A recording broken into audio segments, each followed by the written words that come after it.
If one of these days the ICC will come, will you voluntarily submit yourself? Sipain ko pa sila, ma'am. Hindi ako inaapi, okay? Natin sir na inaapi po kayo kanina? Hindi, ma'am. Pikon. Sanay na ako. What do you mean lahat? Lahat. As in lahat. Sino po? Mga kababayan, eto na naman ako. Alam kong napansin nyo din ito ha. Alam kong napapansin nyo din ha, na sa tuwing bumabanat si dating Pangulong Duterte sa administrasyon ni Pangulong Marcos Jr., laging isinasalpak ang ICC. Pansin nyo rin ba yon, di ba? Na parang panakot sa kanya. Pero ang tanong, bakit yon ang ginagamit nilang pangontra?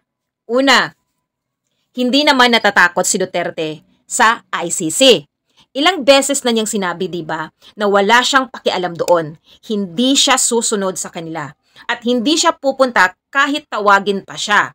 Eh ano ngayon kung may investigasyon, di ba? Wala namang kapangyarihan ng ICC na pilitin siyang sumuko, lalo't wala tayong kasunduan sa kanila. Eto, pangalawa, makinig. Parang diversionary tactics lang ito ng Administrasyong Marcos. Kapag binabati ko sila ni Duterte sa mga kapalpakan nila, bigla nilang ipapasok ang ICC para ilihis ang usapan. Halimbawa, kapag binanatan sila tungkol sa inflation, biglang, si Duterte, may kaso yan sa ICC. Kapag tinawag silang inutil sa West Philippine Sea, biglang, ICC investigation. Diba? Pangatlo, parang gusto nilang patahimikin si Duterte gamit ang pananakot. Pero alam nila, no, o nating lahat, na hindi ganon kadali patahimikin ang isang katulad niya. Sa edad niyang yan, wala na siyang hinahabol na posisyon. Wala na siyang kailangang protektahan, kundi ang legacy niya. Kaya, mas malaya siyang magsalita laban sa maling pamamalakad ng kasalukuyang gobyerno.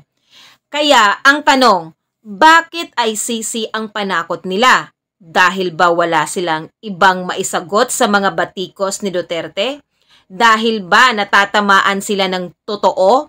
Kasi kung kaya nilang ipagtanggol ang sarili nila, no? Dapat sagutin nila ng direkta at hindi yung parang naghahanap lang sila ng pambabato pabalik.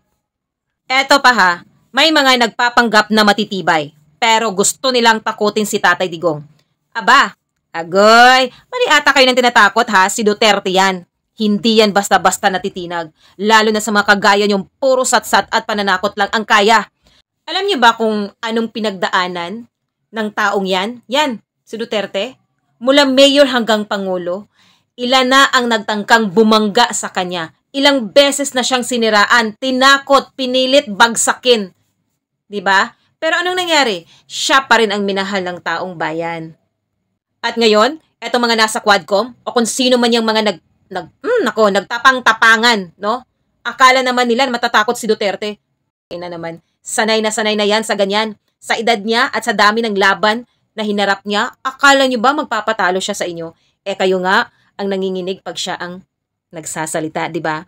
Kaya huwag niyo siyang subukang takutin si Tatay Digong. Hindi niyo alam kung sinong binabangga niyo. Mas matibay pa yan kaysa sa buong hanay niyo.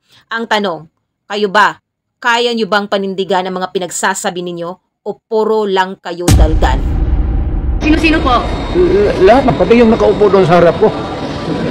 Hindi po nakakatawa yon. Hindi ako nagpapatawa, ma'am. Pero hindi po kami natatawa.